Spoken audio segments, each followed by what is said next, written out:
I was making a list. I was going to make like 5 ductwork things we can talk about, because ductwork is one of those things that a lot of people, it's kind of a mystery to them. They see ductwork, they know it's there, they don't know what size it's supposed to be or anything like that. So I figured we could talk about something like that.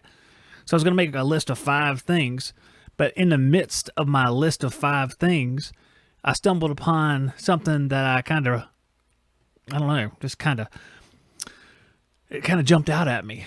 And I see Steve saying, where is the join button? Usually join button's like right on the screen. I'm not positive, but I can put a link in there for like, if you want to become like a member, there's a link I can give you.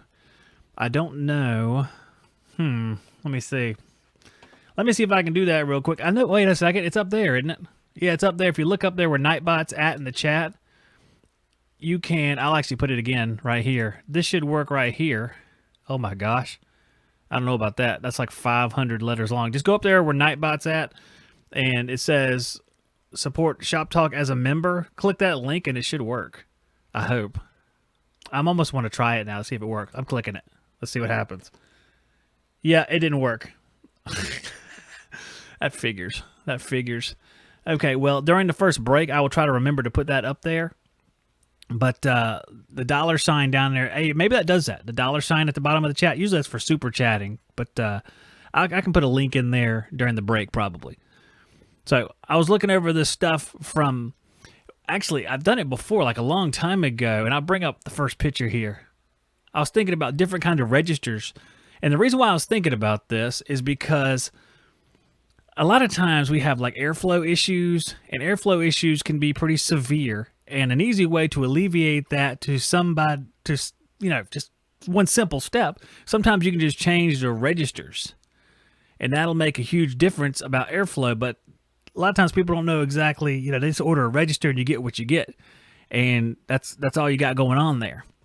And you guys are going to have to forgive me, because for the last hour before this show, typically I sit in this chair. And I'll bring it back for a second. Typically, I sit in this chair and I'm getting ready for the show. I'm writing stuff down. But for the last hour before this show, or for almost an hour, Jackson and I were playing with a dinosaur with LED lights on it that flashed a whole lot because his mother doesn't feel well. And I took him out of the room so he wouldn't bother her. So we went into the master bedroom, turned the light off and put this LED dinosaur in there. And I just listened to this thing growl for a solid hour. So I just want to use that. That's an excuse, I guess. Hey. All right. So Blue Air says it gives you a membership option if you click the little $sign at the bottom. I didn't know that. So thank you, Blue Air. Now I can tell people that when they ask me that question, because the link I put up there evidently does not work very well. So that is a good thing. Okay. So when choosing registers, there's a lot of information that you can get into. And I know a lot of people don't even check on this stuff because a lot of times people don't even know that there is stuff like this. You know what I'm saying? So if you ever come across this sort of thing right here, it's like, what is this crap? So this is this is the Hart and Cooley engineering data. And the Hart and Cooley engineering data has all this information. It's like, what is all of this junk? So you see several different things right here. There's face velocity, pressure loss, CFM, throw, AK factor, and then you have the sizes of the grills. So let's start with something pretty common. And we can run through this real quick. And all this is online. All you gotta look up Hart and Cooley engineering data. This stuff pops up. The Hart and Cooley website has several catalogs with information in them. And if you look, I don't know if it's going to say on this one. It doesn't say on this one, but a lot of times it'll say where you can find it in the engineering data as well. So it'll show the register, and then it'll show you the link over to the engineering data. So, Nathaniel Crum, HVAC Shop Talk, how do you check static pressure on a register? I don't know that you really check static pressure on a register. If you're looking are you looking at pressure loss? It's going to be like your friction rate worksheet, device pressure loss is what it's talking about. So it'll have all that information written here. You don't really check static pressure at the register, at least I've never have. But it's something that they give you as far as information that goes onto the friction rate worksheet. Because you'll have certain things you plug in for pressure losses, like your evaporator coil, if it's separate. Like if you have a furnace with a separate evaporator coil, you have the evaporator coil. You'll have fixed blade dampers. You'll have grills, return registers, and all those things are device pressure losses inside of the system. So, looking at the 10x4, you see there's an AK factor of 0.198, and that is 0.198 square feet. So, you just go, you can get inches out of it, but it's really not necessary since you're dealing with CFM. Since we're dealing with cubic feet per minute, having that 0.198 is very useful because we can multiply out and find out a lot of information from this information here. We can extrapolate. Yep. And CFM, you can see there's 60, 80, 100. So it increases across the chart because you see the face velocity increases. And what's interesting about this is you have those registers, like you'll start up a system or you'll have a system you're checking on and you go to one register. It's like, well, this thing's getting great airflow because it's a lot of pressure, a lot of velocity, whereas the duct system just screwed up. So you have one register getting awesome airflow and then several other long ones getting practically nothing. Happens a lot, but if you wave your hand over just that one, the system's perfect. So let's look at the chart here. And let's see, we had some shop talk. Let's see, shop talk, how do you check static pressure on a register? Talking about Susie's here. What's up, Susie? Can't only CFM and velocity only. See, if you get, if you measure the velocity coming out and you take the area that which it gives you here, you can figure that stuff up. So all you really need is to get the velocity out of there and kind of use either a vane anemometer or something like that to measure your, or get like a 30-second average across a register, and then you can figure it out pretty easily. Or you can plug it in and the vane anemometer, like the, was it the DAFM3B or something like that, whatever I had before from UEI, you plug the stuff in and it gives you the CFM when you're done. It just does like a 15 or 30-second test, which is really, really nice. It's pretty easy to do, or you just get a hood and heck with all that. Just put the hood up there. But this is a way just to kind of figure what you're going to get, because you're supposed to have a certain velocity coming out of registers and going into registers. So the 10x4 has an AK factor of 0.198 square feet. So at 300 feet per minute face velocity, you get 60 CFM. So a 10x4 is a lot of times hooked up to a 4-inch duct, 5-inch duct, 6-inch duct. At least where I come from, that's what you're usually getting with that sort of thing on your branch runs. So if you have the velocity coming out that's 500 or 600 feet per minute, you're getting between 100 and 120 CFM. And that's about as much as you're going to get out of that, because the ductwork itself is hardly ever delivering that much CFM unless there's some sort of balancing issue. And if you look at pressure loss, that's what you're going to plug in on a friction rate chart when you're adding up all the device pressure losses in a system, which is a whole different story. Which I have videos on that sort of thing, but it plugs into that. And typically, like just not figuring up, just doing it rule of thumb wise, which I'm not advocating, I'm just saying, back in the day we would use 0.03, which puts us at 700 feet per minute, which is right in that zone right there. A little bit higher than possible is what it looks like, 140. Nathaniel Crump says, how does a CPS hood work now that it's been out a while? Whenever I used a CPS hood, I don't think it was very accurate. It was nice to have a hood that only cost like $400, but I don't know. It wasn't very good. It wasn't very good. There was a study on it. What's the guy's name? The Energy Conservatory guy. Captain America's name. What's Captain America's name? Steve Rogers. Yeah, Steve Rogers. He had a video testing a whole bunch of hoods, including that hood, and you can check those out. Now, if they've been updated much since then, I don't know. So I'm not quite sure about that. Let me bring this back off here too.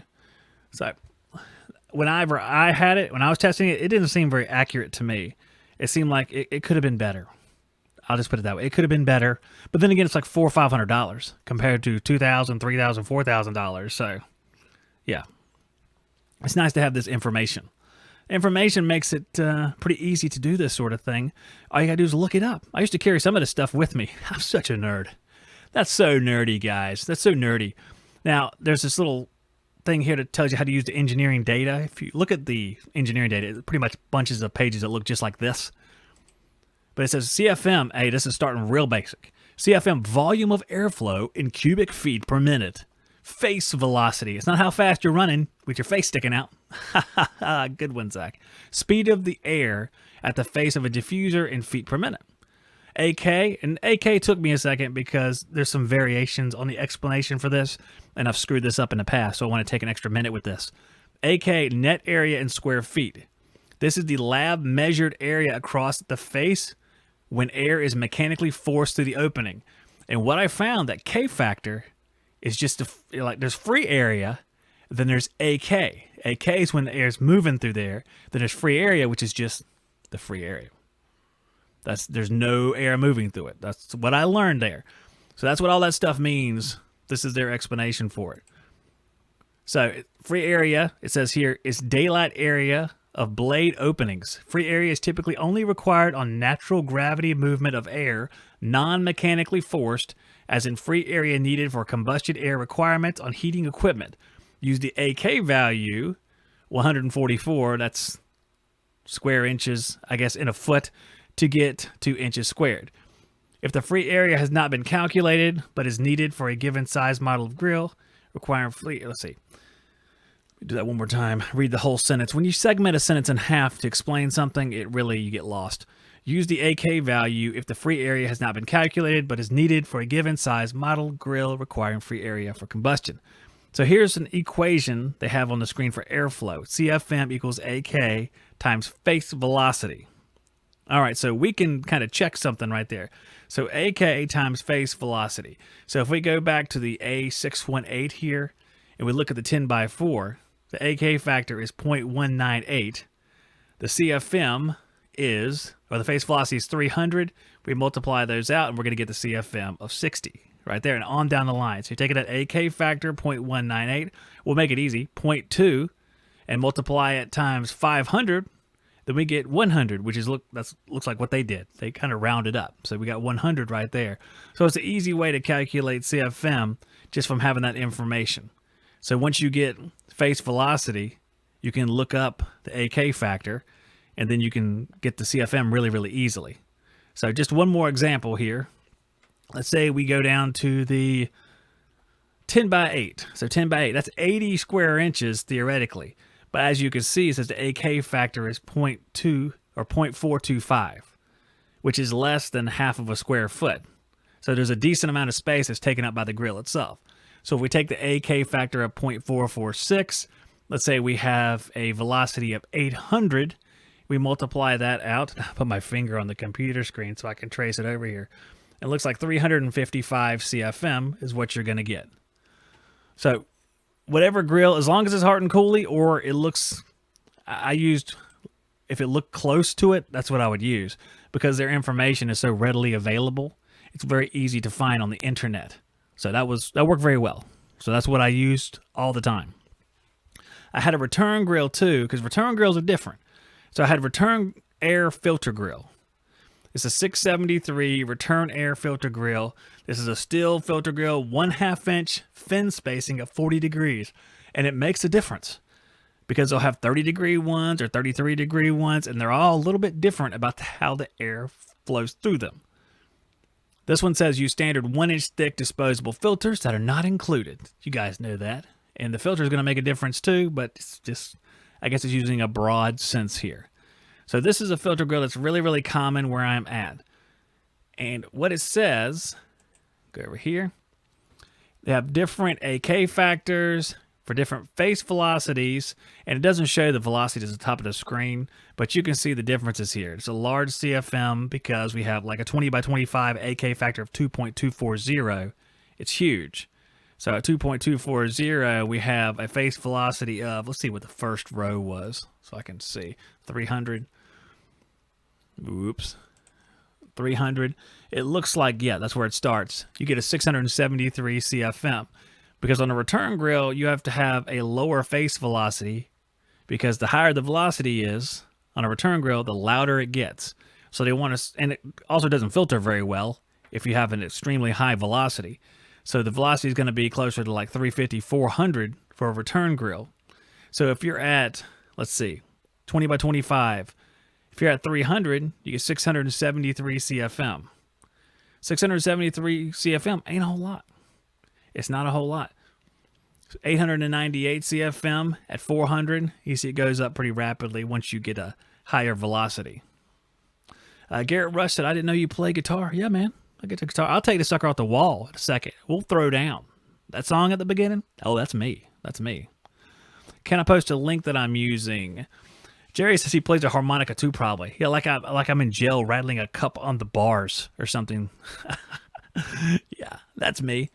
Let me see if I can't find a link because I took those pictures offline, but I could probably find a link real quick, guys. Let me bring it up. Google should have remembered it because Google remembers everything. So I'm going to give you the link to the catalog page here, and I'll put it in the chat. There we go. That's the catalogs there, and there's several different catalogs. The one I was looking at, I have residential grills, registers, and diffusers catalog. Let me see if I can show you guys the screen here. Might as well do that. That'd be a little bit easier. All right, there they are. And if we look at residential grills, registers, and diffusers, it opens up the catalog, and let's see if this is the ones I was looking for. I think this is the one I was actually looking at. Yeah, because you can see. I gotta enlarge it a lot of times because I can't see on account that I'm elderly. So it has a whole bunch of different registers in it. There's baseboard diffusers, and you guys can get a feel for how well these particular registers let air through. Some of them are a lot harsher on airflow than others. And you can probably see these things in the older houses. You'll have these really close fins. Like you saw the return grill I just looked at was 1/2-inch fin spacing. Well, there's 1/3 inch fin spacing too, and it really eats up all the area of the grill. So you have to be careful. And you'll probably see some familiar stuff here. Let's see.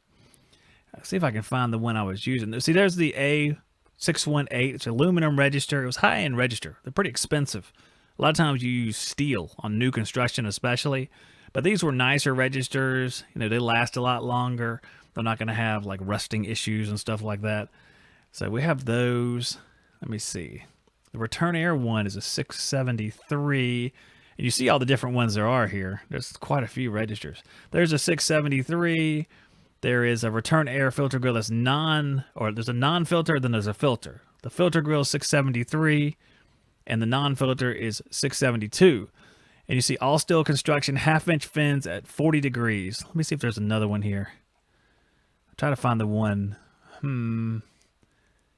They say, I know there's more here, and I might have passed it because it shows like a tighter fin spacing, and I don't know if they're going to have it on here. But there was like a 1/3. Here we are. The 661 register is 1/3 inch spaced fins set at 20 degrees. So there's a lot of differences out there. And one of the things is when you get these registers, it's not only just the fin spacing, the free area, but there's also the amount of throw that they have. So any two registers might be different in the way they throw air. And let me see. I don't think they're going to have that information on here. It's going to be on the engineering data, which is kind of a pain in the butt because we won't be able to see the pictures of the stuff along with it. But I'm going to have you guys check this out. Okay, heading back over here, the 664 baseboard register, just for comparison. And we'll take a look at it in a second.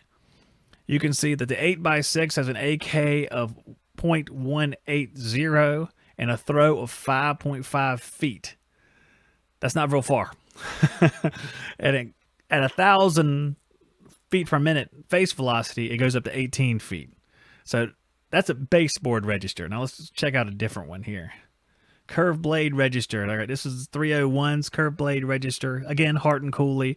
We have an 8x6. You have a throw 300 of 7 feet and goes all the way up to 22 feet at 1,000.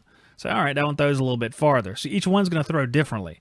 So if you have an application where you have to have a lot of throw, there's a lot of, like if someone furs down a ceiling in a hallway and you have to bring registers above that ceiling out to rooms on the exterior and the walls are far away from where the duct's at, you might need something that has a lot of throw on it. Let's see, we have curb blade. I'm going to see if I can find something that's going to... Oh, okay, here's the aluminum one we were just talking about. And there's different fins that are adjustable. So it's going to give you different numbers based on how you have the fins adjusted. So it's going to assume you adjust them in a few different ways. Like the A618, every single fin is adjustable. So you can really just crisscross them all and shut the register. You can really do whatever you want, but it has a couple like suggestions here basically. So let's look at the 8x4 because there's no 8x6 right here. The throw is 3 feet, so it's not very far, all the way to 11 feet. So if you step that up to, let's see, what's the biggest bad boy on this side?